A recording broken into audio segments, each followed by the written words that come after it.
Hi, everybody. Welcome back to Inside Eden. It's your girl, Jamie Roddy here, your design bestie with all the hot tips saving you money and heartbreak through remodeling processes. This is what we're getting into today. What we're going to talk about today are 8 major decisions that you have to make before you even break ground, before you even really begin this process. And we're going to start with the first tip, choosing your GC. Obviously, Jamie, I got to choose a GC before I get started. GC means general contractor if you're just joining us or you're, ESL. Or builder, okay? Choose a builder or a GC. But here's the tip therein that I will caution you, the lowest price is not always the lowest cost. I have seen so many clients' projects spiral out of control because they were using what they thought was a budget contractor. This could be a group that doesn't normally operate in your area. This is terrible. Oh my God, I had a client's project delayed for an entire year because she chose contractors that didn't live in this area and weren't familiar with pulling permits in our city.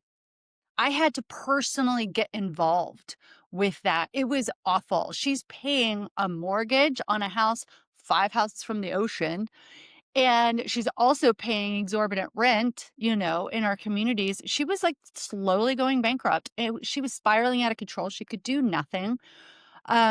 She wouldn't fire these guys. She just kept holding on to, they're such a good price. They're such a good price. I'm going to get that from, these problems from anyone. And me and all my GC friends were like, no, you're not, lady. This is insane. I have had many, many projects that I've seen when I didn't get to weigh in on the GC process, the builder selecting process, just take way longer than it needs to because they're not that experienced. And so it's not even you get what you pay for. Be very careful that you are thinking about all the economics in this choice of your builder contractor. Choose somebody that's familiar with the area. Choose somebody with a lot of experience. Don't just go with the lowest price. It often will turn out to be astronomically more. So that's tip 1. Decision number 2, you have to decide, what is your sanity worth? If you can at all swing it, ever choose to move out of your house if you are doing a full remodel. People often don't even consider this, and this is literally when marriages fall apart. This is very expensive. I understand not everybody can do that. But let me, give you a scenario. You come home from work every day to a house that is completely in shambles. That's fine. Oh, I can handle that. Yeah. You know what happens next is you go in and observe and micro inspect what was done that day. And that is going to drive you absolutely bananas. This is you calling the GC at 7:30 every night and being like, hey, I see some paint messed up over here. I see this over here, and this isn't quite, it's not finished, folks. It's the ugly duckling syndrome is happening the entire time until you get a certificate of occupancy. Like, honestly. So, like sometimes if people aren't going to move out of their house, I might not take the project. I know that sounds shitty. I'm sorry. But the clients get so stressed out. So you need to decide, what is your sanity worth? Could you at all swing leaving for a few months, maybe working remotely in Costa Rica or someplace that's not so expensive? I don't know. I'm just letting you know that you need to decide about that. What is your sanity worth? It will drive you absolutely insane to be living in your house during a remodel. Number 3, near and dear to my heart, choosing a designer. This is the advice that I give to people. Like, I'm not thirsty or hungry. If people don't quite align with me and my vibe, which is kind of specific, totally fine, right? So this is what I tell people when they're interviewing multiple designers, which you should. You definitely should. Find one whose communication style aligns with you. Like, personally, People who take a long time to make decisions and need a lot of hand holding and really love a good teeter-totter action for a very long time, I terrify those people. I am direct and I make decisions quickly. This is not a perfect alignment for my personal style. Another thing I say is like communication style. So it's how you talk, how direct you are. Do you use expletives?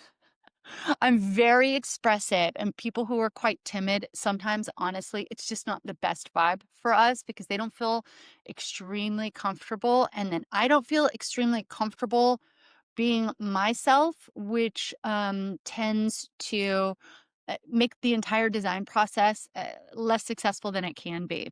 So, that communication styles. The other thing is it's about the cost as well. Personally, I have too much ADHD to do an hourly rate. So all of mine is flat rate based on an hourly. I have enough experience to know how many hours a project is going to take me, or if it's a full build or remodel, it's by the square foot. I have been hired behind other designers because maybe their hourly rate was lower. That tells you nothing. Like, I have no idea how long you're going to take to design this project. Do you know what I mean? So I've had clients have a retainer for $30,000 and it was gone in a month, and they only got a couple of rooms done. So you have to be careful about that too. The price isn't always the cost. So there's that. Choosing your designer, definitely choose a designer. I guess one of the things you have to decide is, do you need a designer or not? If you can afford one, just do it. They're going to make so many wonderful decisions with you so that you can sleep at night. And if they mess up, then it's on them. That also helps you sleep at night. Like the other day, I messed up. My client got this bar table and the skirt was really thick. The bar stool chair's arms didn't fit underneath it. She's so kind. And she's like, yeah, so, and I go, girl, this is me. This is why you hire a designer, to make sure that you don't make these expensive mistakes. And so if anybody wants 6 armed rattan bar stools, I have some in stock. Next. Scope. You have to clearly define your scope. So this is number 4. Okay, things to decide. Clearly define your scope.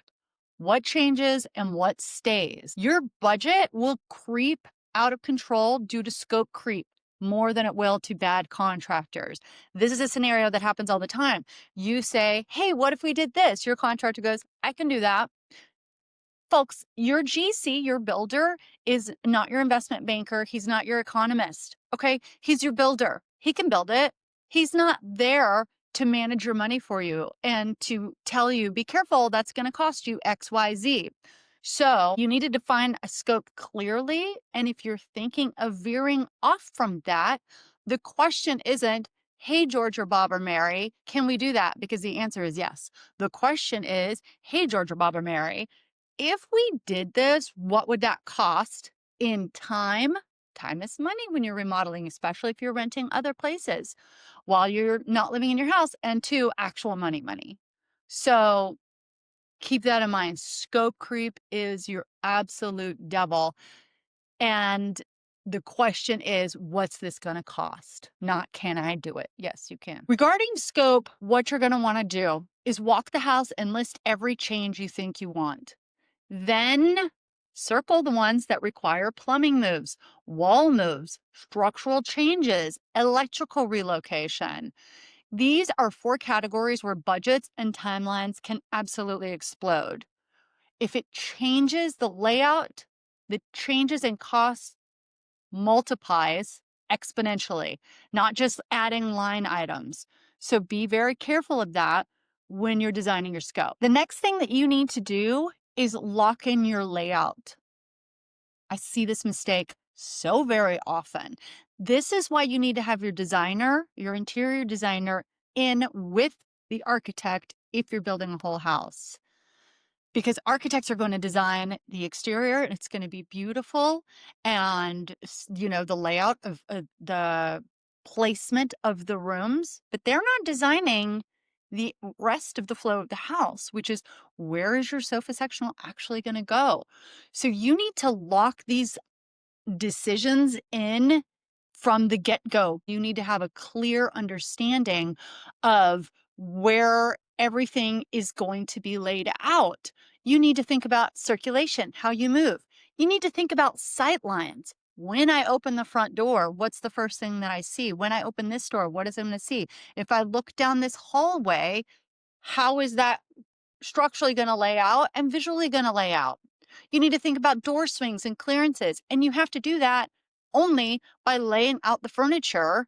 At least block it out. You don't have to pick the exact bed from Pottery Barn or what have you, but you need to lay out, if I put this door here, can I fit a cow king or an Eastern king? Maybe if the door is a couple feet over, I can have a 9 by 12 rug instead of just an 8 by 10.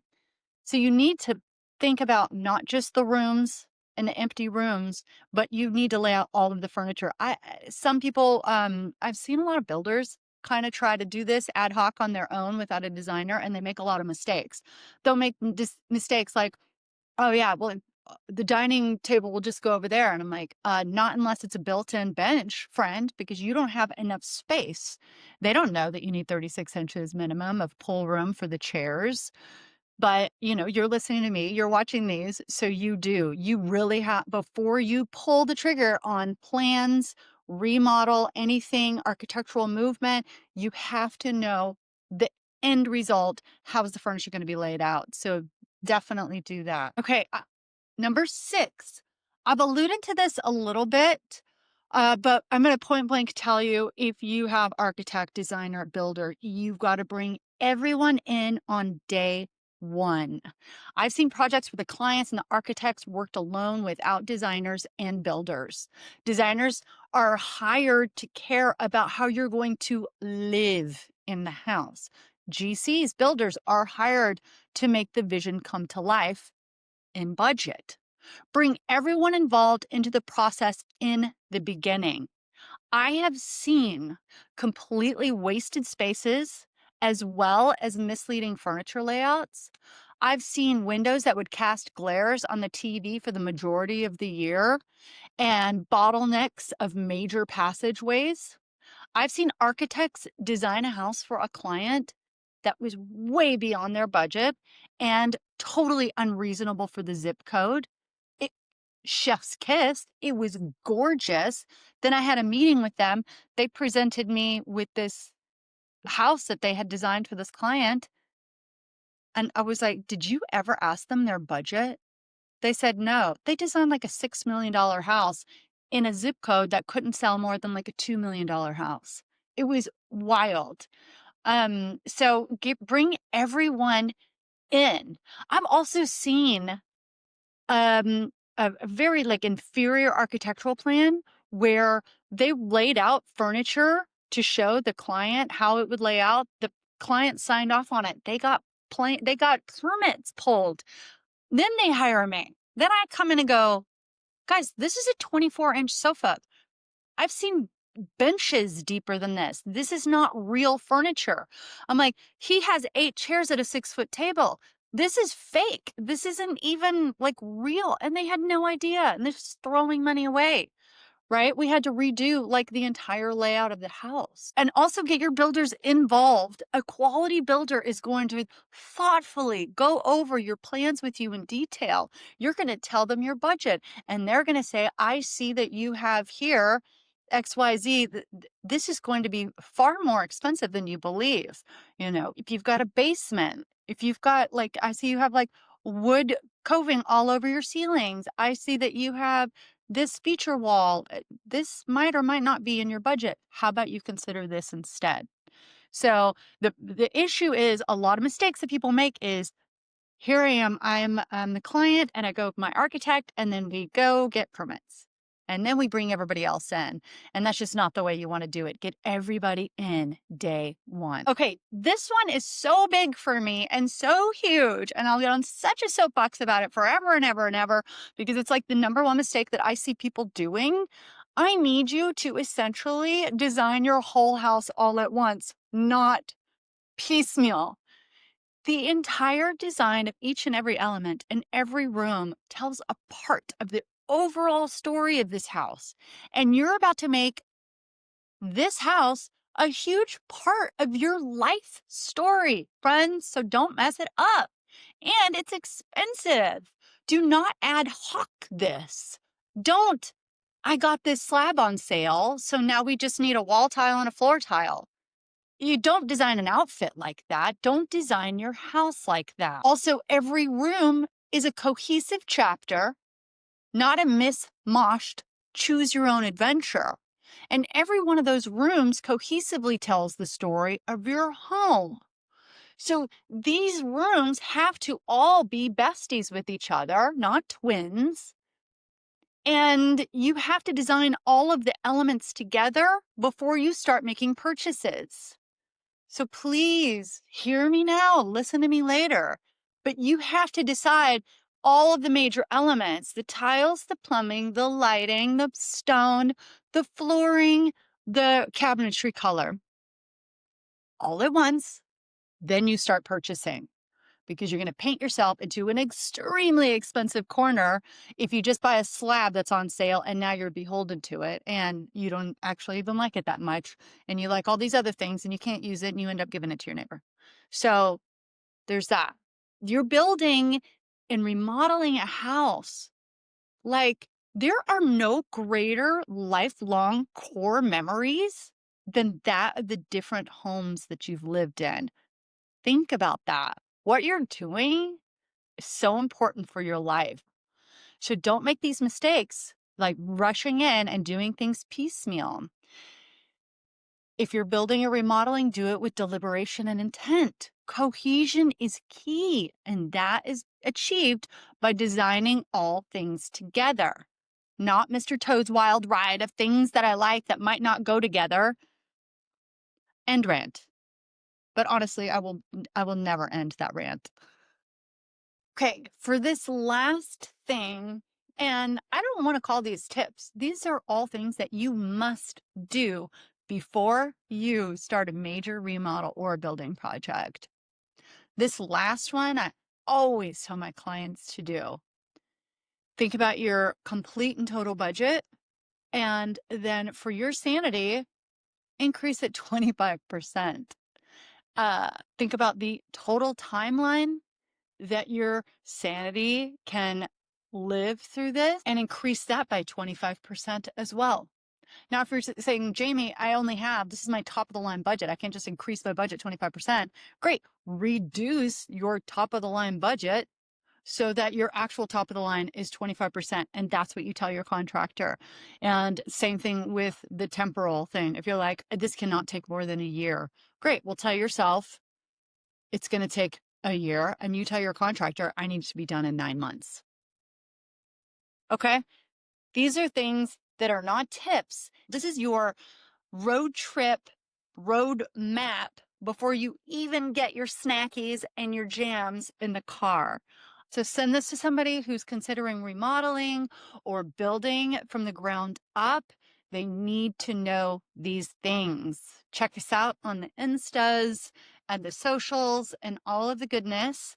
And send us any questions at EdenLA.com. I love hearing from you and I love answering your questions. So it's your girl, Jamie Roddy, out. Ciao for now.